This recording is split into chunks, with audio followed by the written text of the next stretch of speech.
Why did the recent Los Angeles fires seem eerily unstoppable, almost as if someone wanted them to spread? And what if I told you these devastating fires could be tied to a much larger, much darker agenda, a plan to reshape Los Angeles into a so-called smart city by 2028 and beyond? In 90 seconds, I'll show you the connection between the fires and the billions of dollars being funneled into this futuristic transformation. And at the end of this video, I'll reveal a chilling detail about the land being targeted that no one else is talking about.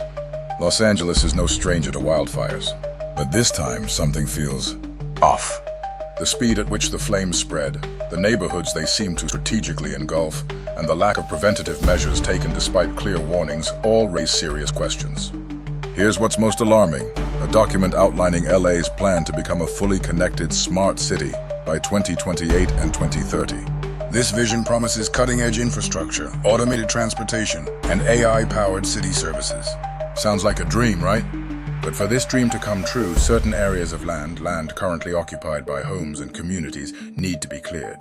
Coincidence? Or is there a deliberate effort to push residents out of these areas under the guise of natural disasters? Let's start with the fires themselves. Multiple eyewitness accounts reported flames spreading in unusual patterns, even leaping across streets and sparing random properties.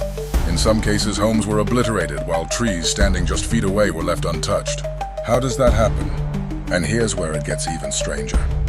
Satellite data showed concentrated heat signatures in key zones that just so happened to align with the areas mapped for redevelopment under the 2028 and 2030 urban transformation plans.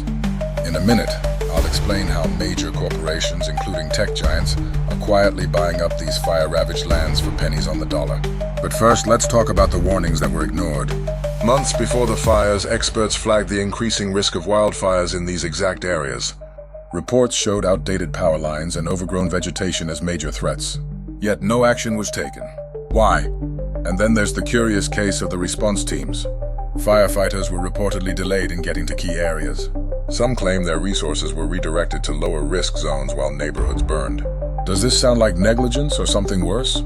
Here's where things start to make sense. Follow the money.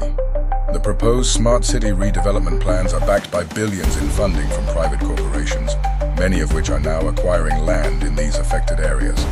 Companies like, guess which big tech companies, are leading the charge, touting visions of solar-powered skyscrapers, autonomous transportation hubs, and fully digitized infrastructure. But here's the catch. They need land. Lots of it. And buying out willing homeowners isn't cheap, unless those homeowners suddenly lose everything and have no choice but to sell. At the center of this web of coincidences is the eerie overlap between the fire zones and the land earmarked for redevelopment. It's almost too perfect to be an accident. This isn't just about fires, it's about control. Control of land, resources, and ultimately people. So what do you think? Were these fires truly natural disasters, or were they engineered to pave the way for the Los Angeles of the future?